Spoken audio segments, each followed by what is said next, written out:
sepertinya akan butuh 204 hari lagi melawan di depan istana. Sebab Jokowi tahu, dan kita sudah tahu Jokowi ingkar janji.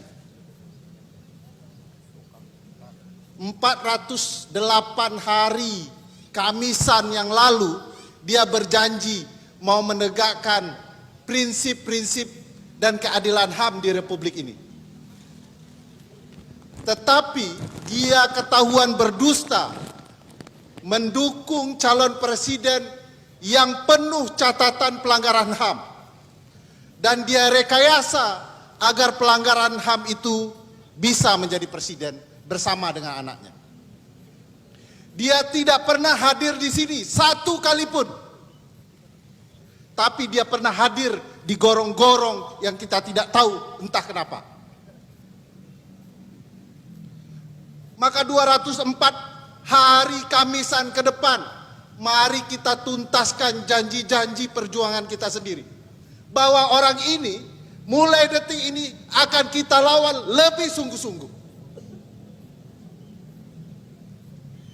Tidak sekedar di medsos, sumpah serapah ketidakadilan ini kita utarakan, tetapi perjuangan yang sungguh-sungguh dan lebih taktikal.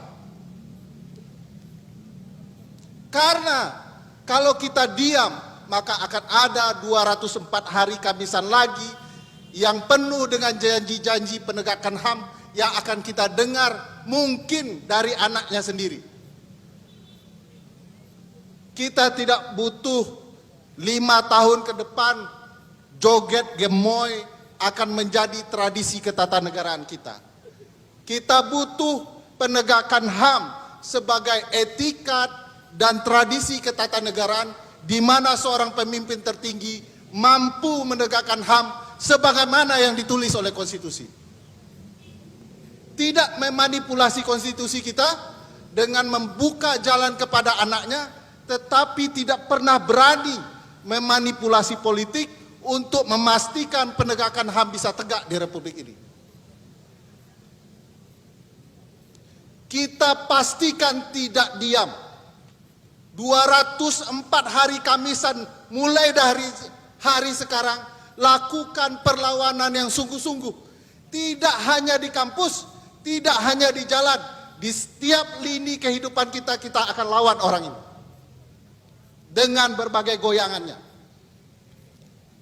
Entah teman-teman punya keinginan membuat goyangan baru, saya tidak tahu. Tapi kita harus lawan apapun caranya. Istana di depan kita harus jadi saksi. Tidak hanya sekedar Jakarta yang konsisten dengan Kamisan, tapi seluruh wilayah Indonesia harus konsisten menuntut segala perlindungan HAM dan penegakan HAM di seluruh tanah air. Saya mau kasih satu cerita menarik. Mbak Bivitri juga pengalaman di soal ini. Tapi ini agak, mudah-mudahan tidak ada sesuatu yang terjadi.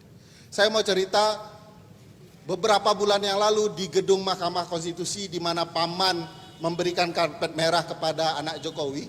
Kami sedang menangani perkara untuk menerapkan universal jurisdiction di pengadilan HAM di Indonesia. Agar para pelaku pelanggaran HAM di seluruh wilayah Asia bisa diadili di sana. Tentu akan ada pertanyaan, urusan pelanggaran HAM di negara sendiri lu belum selesai, tapi negara lain mau diselesaikan. Tapi kami punya tujuan yang kami tidak bisa jelaskan di sini. Ternyata dikalahkan Mahkamah Konstitusi. Mahkamah tidak peduli ada korban Myanmar, ya, ada ethnic cleansing, ada korban Jungtam, tidak peduli. Yang mereka pedulikan bagaimana bisnis perdagangan senjata kita bisa menguntungkan negara. Oleh karena itu teman-teman, mudah-mudahan hari ini kita semakin meneguhkan arah perjuangan kita. Melakukan perlawanan kepada Pak D, Raja si gorong-gorong. Agar kita betul-betul sungguh-sungguh, tidak hanya dari kampus, tapi dari masyarakat sipil, tidak ada lagi penipuan-penipuan termasuk demokrasi yang penuh tipuan. Saya, Mbak Bibip, Mas Uceng, Mas Dandi dan tim bertanggung jawab dengan film itu, bahwa itu bukti kebenaran, bahwa itu melalui riset ilmiah, sampai detik ini penguasa tidak pernah membantah substansinya. Sampai detik ini. Yang dilakukan penguasa dengan buzzer-buzzer laknatullah alaih supaya kesan PKS-nya semakin kuat adalah mempermasalahkan hal-hal yang tidak pernah bisa dibuktikan. Saya PKS, Bang Mas Uceng PDIP, dan alhamdulillah sehari yang lalu Mbak Bibip sudah dapat KTA Partai Nasdem atas tuduhan para buzzer. KTA kami nomornya sama 007. Dan dengan begitu mereka bisa menipu kita dengan cerita soal hal-hal yang tidak penting di film. Dia tidak cerita manipulasi di gedung Mahkamah Konstitusi. Mereka tidak pernah cerita soal gentong babi yang diturunkan bermiliar-miliar dan triliun-triliun untuk menipu rakyat miskin kita agar memilih dia kembali. Dia tidak pernah bicara soal kecurangan penunjukan KPU, dan saya pastikan dia tidak akan pernah cerita jujur soal pelanggaran HAM yang dilakukan potensial calon presiden berikutnya.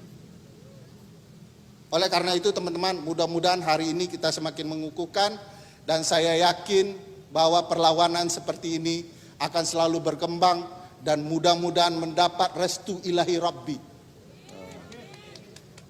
Suasana PKS-nya.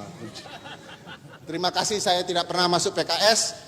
Sudah pernah dituduh berkali-kali dari kampus dulu, teman-teman PKS menuduh saya HMI menuduh saya PKS. Dan saya bersyukur ya, warna-warna itu. Tetapi tidak ada yang menuduh saya kaya kah atau apa gitu ya. Tapi mudah-mudahan ini perlawanan. Teman-teman, mari kita teriakkan satu hal. Saya merubah tagline-nya tapi nanti silakan lanjutkan. Angkat tinggi tangan teman-teman sekalian. Teriakkan kata ini, turunkan Jokowi dan Prabowo.